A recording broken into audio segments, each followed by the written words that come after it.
I'm going to show you some of the work of the recent project Ocean in Transformation, and I hope that I'll be able to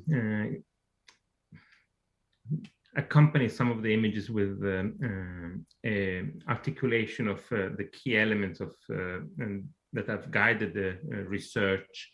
The research is a project commissioned by Thyssen-Bornemisza Art Contemporary, which is a very large art organization, and the way in which they operate is that they've started almost more than 10 years ago now, a very large project called the Academy. And the Academy is a way in which a series of artists and policymakers and activists and general people who are really passionate about the oceans started thinking how to safeguard them, and in particular by putting at the center of the entire advocacy to safeguard the oceans art first, art supported by science in order to advocate for the safeguard of the ocean. And almost 4 years now ago, the director of Thyssen-Bornemisza, Francesca Thyssen-Bornemisza, and Markus Reimann, who is the director of the chairwoman and the director of the Academy, instigated us to think a project together that would articulate some of the contemporary preoccupations about the ocean. And we were discussing in Karlsruhe at the ZKM a larger project that we have done with Bruno Latour called the Museum of Oil, and together with Greenpeace, and they were trying to instigate us to think similar structures in relationship to oceans. So let me start really with the difficulty that one encounters in thinking the ocean. We are architects and urbanists, and in spite of having had for a long period a real interest in the institutions of law and space, and that are of course associated with the Dutch Hugo Grotius, who in the 1603 wrote an incredible book that is the foundation of international law, and we are interested in that aspect in relationship to how space is organized.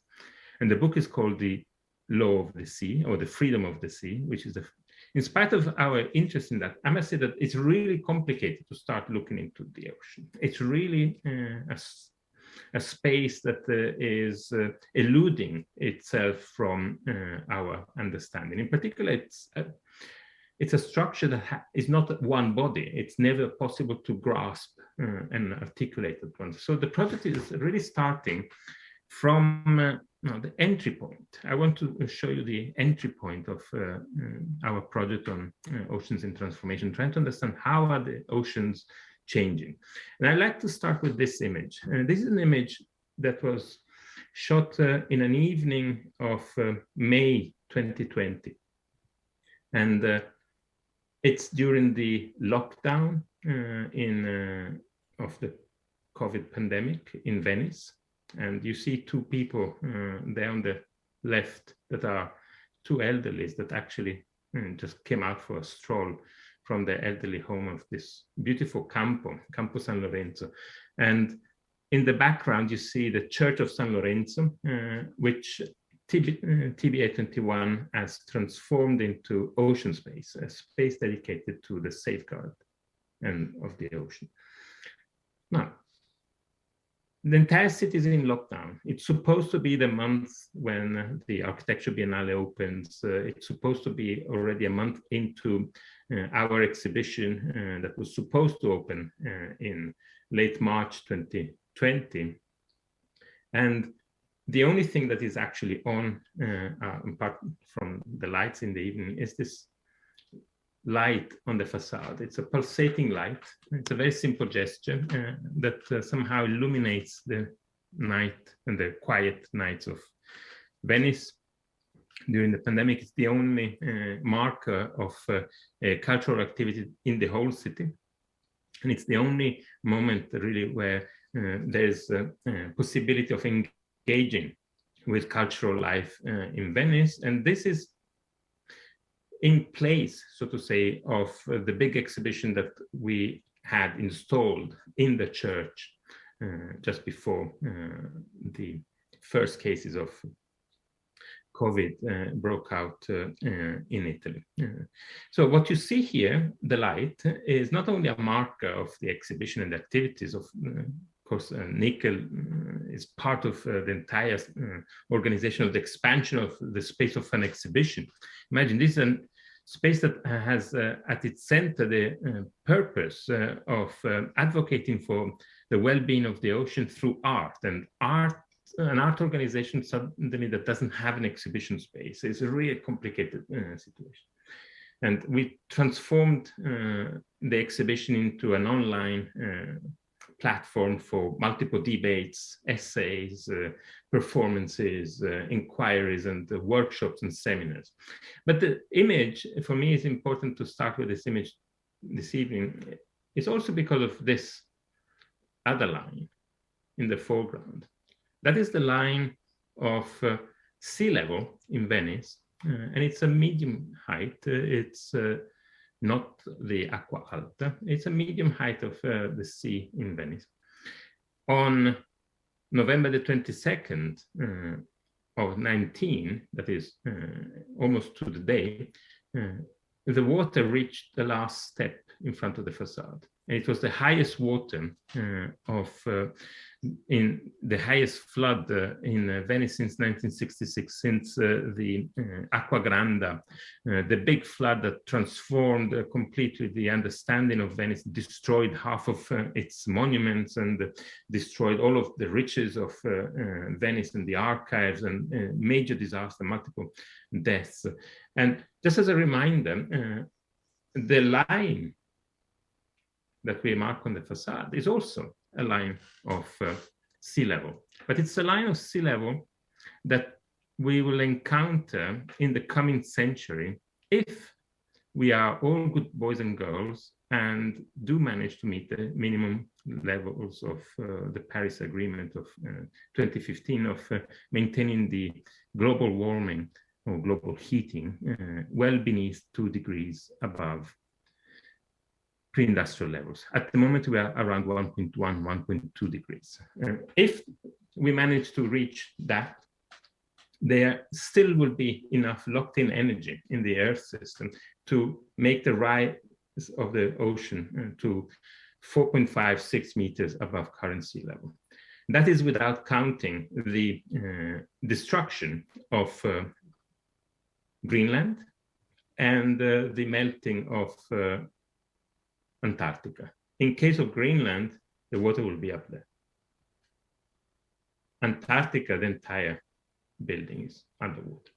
So this is really the preoccupation where we start both the exhibition and we start the project. And so we are in a situation where it's a dramatic realization of the difficulties of dealing with the ocean in contemporary terms, because the ocean not only are eluding our gaze, but they are really undergoing a massive transformation of their millenary history. And the realization that so much land will be underwater if we meet our agreement goals.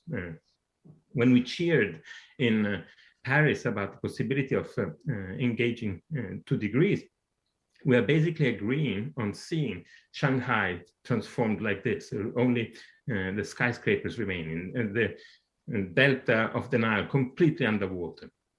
The Netherlands completely having to establish 3 meters extra of the possibility of the water barriers, the coast of the Gulf of Mexico completely transformed and turned into a turmoil of land infrastructure, erosion, oil spills, and so on. And we are talking about a situation where around 1.5 billion people are currently living in areas that are going to be covered by sea level. Again, Shanghai in its complex, rapid urbanization over the last 30 years, and this is the committed sea level rise at 2 degrees Celsius. So what we started with in our project was really trying to get hold of this eluding space of the ocean and try to completely revert our understanding of what it means to be human in a space. And we need to go under that line, enter an oceanic worldview in order to start thinking the multiple transformations and the interconnection between the rise of the technosphere, that is the new paradigm of the Earth that is composed by everything that is designed and sustains human life. It's a sort of gigantic metabolic system that tries to metabolize carbon fossils, but never manages to recycle anything and leaves behind it a gigantic debris of around 30 trillion tons, the equivalent of 30 centimeters of rubble everywhere in the atmosphere, in the ocean. So the image of the ocean as it is changing in its millenary and geological history is really difficult to grasp, because we are used to think of spaces that we design somehow that we can apprehend with our immediate senses, with our auscultation, with our vision, with our capacity of even olfactory capacity. But when we are dealing with the multiple upheavals of the Anthropocene, we're really dealing with the transformations that are of a magnitude that is really difficult to grasp. And an oceanic viewpoint on the Anthropocene, the geological epoch that is studied by initially by scientists like Paul Crutzen and Sturmer, and currently by the entire scientific community, is an epoch that already has transformed completely the relationship between land, ocean, and atmosphere to a level that the entire cycles of water, of carbon, of nitrogen, of phosphorus have transformed so much. So we are now in a situation where the intrusion of our technosphere, the structures that maintain us alive, that means all of humans, the energy system that sustain us, all that we eat, the plantations and the domesticated animals and plants, and the fish that we manage still to fish from the continental shelf, and the information and energy fluxes have now intruded to such a level into the Earth system, the multiplication and the combination of all the dynamic processes of geophysics and biophysics that characterize the only living planet is the most preoccupying. So the oceans are transformed, but the difficult part is really then trying to understand how are they transforming, where are we to encounter them.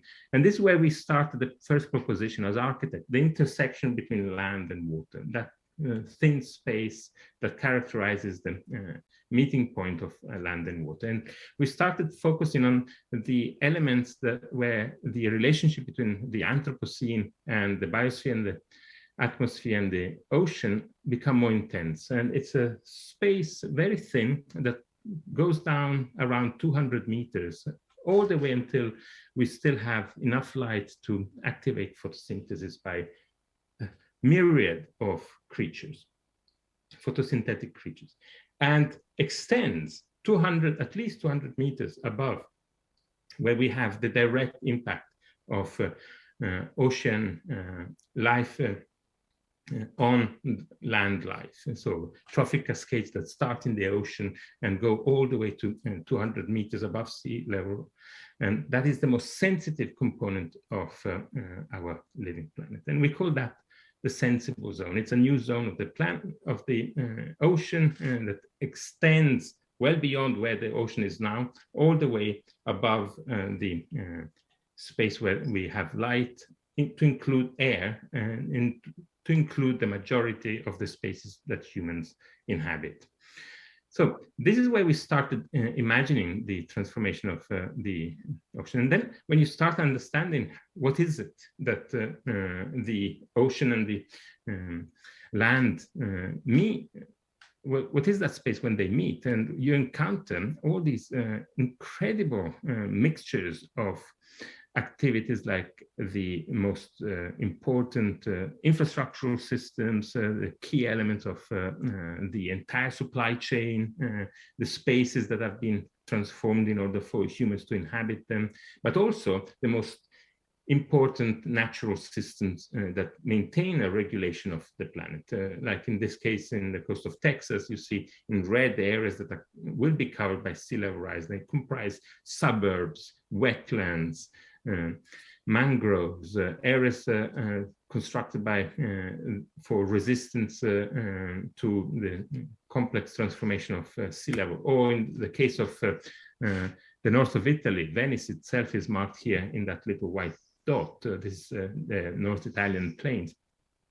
And suddenly one realizes that in spite of the focus on the Venetian lagoon for sea level rise barriers, suddenly when one starts taking into consideration the larger impact of the Anthropocene planet, we start seeing areas all the way to Mantova being completely transformed, completely wiped out by water, and completely rearticulated. So what you do in facing such a catastrophic image, an image that is a complete failure, an image of failure of planning, failure of everything that we've been doing over the last 30 years, in spite of the fact that we've extracted out of poverty almost 2 billion people with the rapid urbanization. Suddenly you realize that the very same space is a complete mess. It's going to be a toxic land, toxic water, infrastructures need to be reconverted. And it's not possible to simply think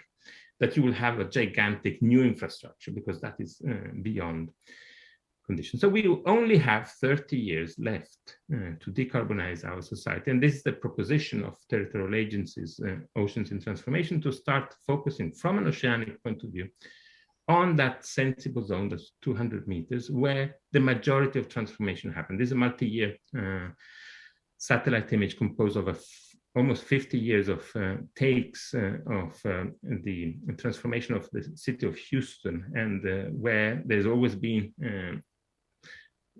a stable set of patterns. You see it in light white and in green, and is areas that were transformed almost 20 years ago, in red in the first 20 years, and in blue everything that has happened after 2010. And you see the incredible expansion. And this line that is marked in black and white is where we will have locked in sea level. So we've done so much. We only have 30 years ahead of us, and we need to really redesign the entire relationship, the entire articulation of the possibility of engaging from an oceanic point of view with that space. And I'm saying from an oceanic point of view because without that engagement, there's no possibility of maintaining inhabitability of our planet. Sorry for the flashing lights. The question is really then, how do we start engaging with this multisensorial space of the ocean, with a space that is always hiding itself, never showing, never articulating itself beyond proximities, beyond immediate proximities, and beyond the glimmer of the immediate possibilities of observation. And the question is really then to engage with the very same technologies that are transforming, that are at the base of the transformation of that have triggered the Anthropocene, to engage with remote sensing technologies, in this case, to start creating a glimpse of an image, a fraction of an image of what it means really to have that space as a space of deep transformations of the ocean. But this is still not enough, because we are simply extending the gaze of the infrastructure, the gaze of the land onto the ocean, and we start seeing the infrastructures above the ocean. The difficult element in thinking the transformation of the oceans is really then trying to sort of sound the depth of the ocean and the abyss. And even there, in the deepest part of the ocean, you encounter traces of human activity that have completely disrupted the space. And the only way that we can start making sense of this space is really through creation of possibilities of engaging with the scientists, engaging with the technologies that have been observing and measuring this. So it's a very strange space that connects the ultra abstract representation of sciences, like in this case, sonar sounding of the Reykjanes Ridge in the North Atlantic, just off the coast of Iceland, in order to prospect for possible oil on one side, and also to study continental plate tectonic. How does one engage with such an abstract image? How does one start even understanding? And the question is really then, the project became a project that advocates for an oceanic viewpoint, and at the side of different scientists start recomposing an image, a dynamic image of the space in transformation. The point is that there's not one scientist that you can ever call up. The transformation of the ocean are so vast and so articulated that you end up having to speak with hundreds of research centers. And each one of these, either they are scientists or they are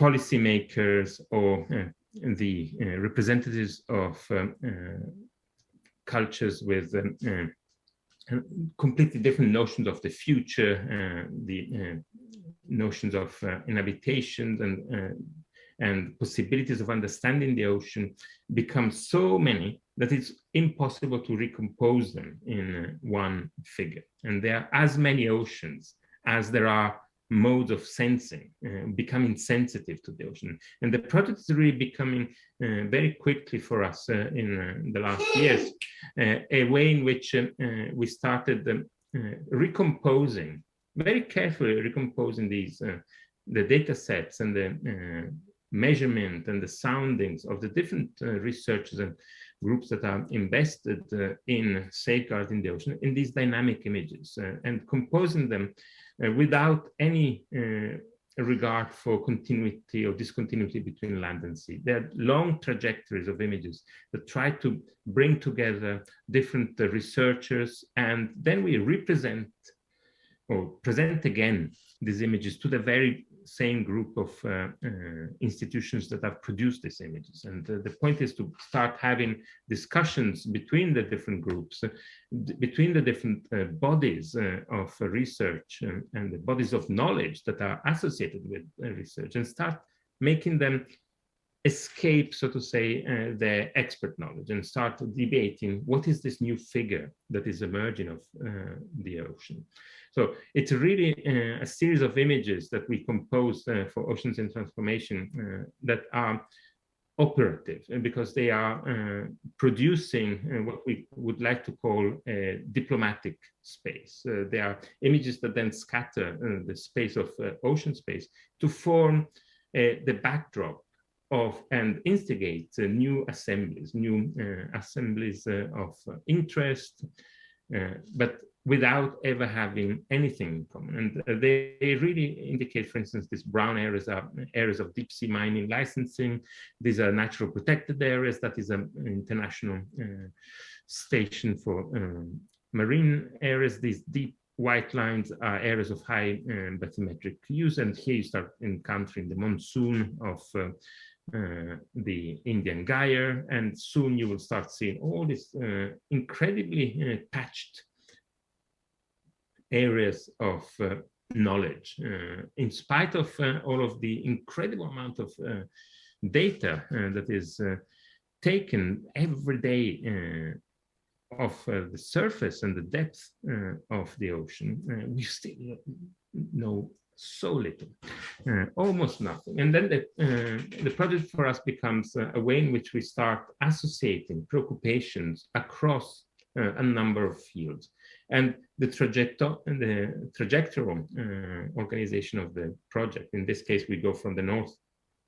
In the north, we have the third pole of the Himalayas, and then we traverse the transformation of the Indian Ocean to end in this trajectory on in Antarctica, and the previous one was following the sea changes of early capitalism from the Adriatic to the North Sea, but also to the contemporary Indian Ocean.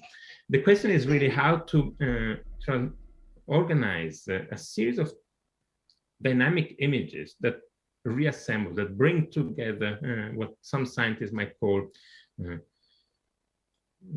tele connections, but we are really interested in understanding these trajectories, not simply if something happened far away, you will have a connection somewhere else, but try to establish a multiplicity of modes of engaging with the ocean in transformation. So when we're looking at the mid-Atlantic intensification of deep sea mining and the extension of the global supply chain and the underwater cables, we are also encountering in the very heating of the ocean currents, the Black Atlantic, the Atlantic Ocean of the enslavement of African populations. And here, a trajectory that connects deforestation in sub-Saharan Africa with deforestation in the Amazon. In this case, we are moving along the one of the parallels. And the question is really, how do you then establish a connection between, for instance,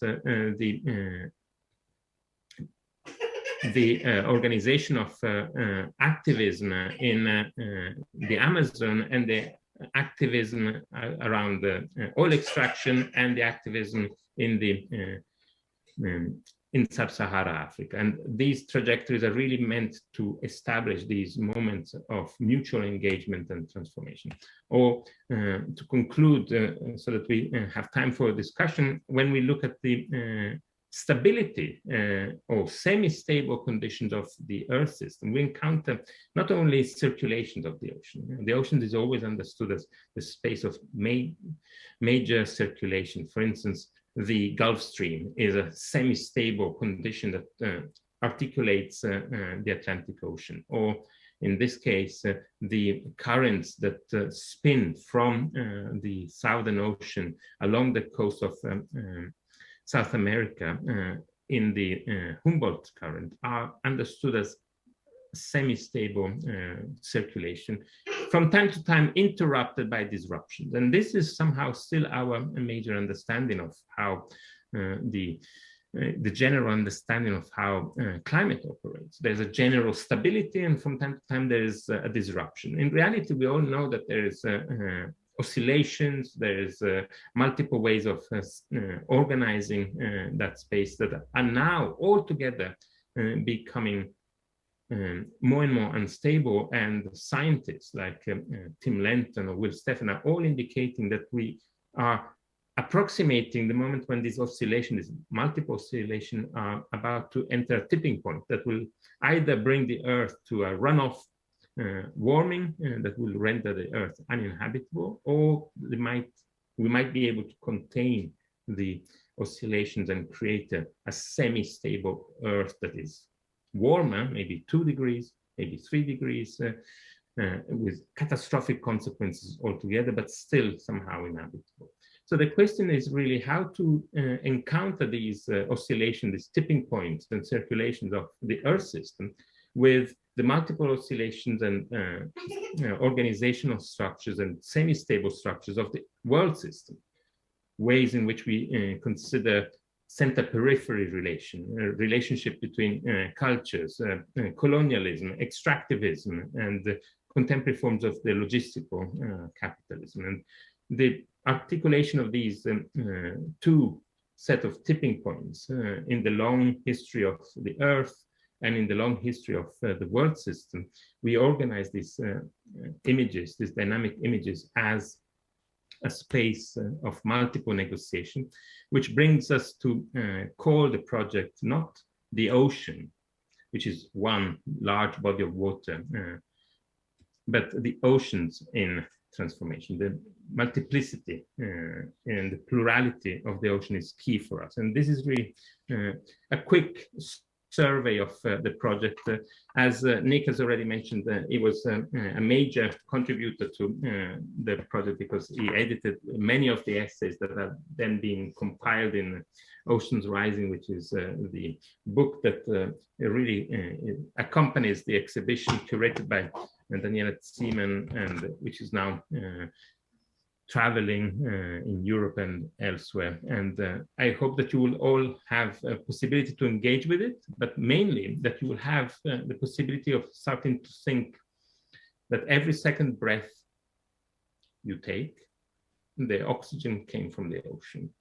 And still, we are completely entrapped in our very own cultures into a space of deep subdivision between space of dryness and the space of wetness. And we cannot, in our imagining, yet disentangle the two and encounter an oceanic space. So this is a very quick introduction to Territorial Agency, Oceans in Transformation. Thank you.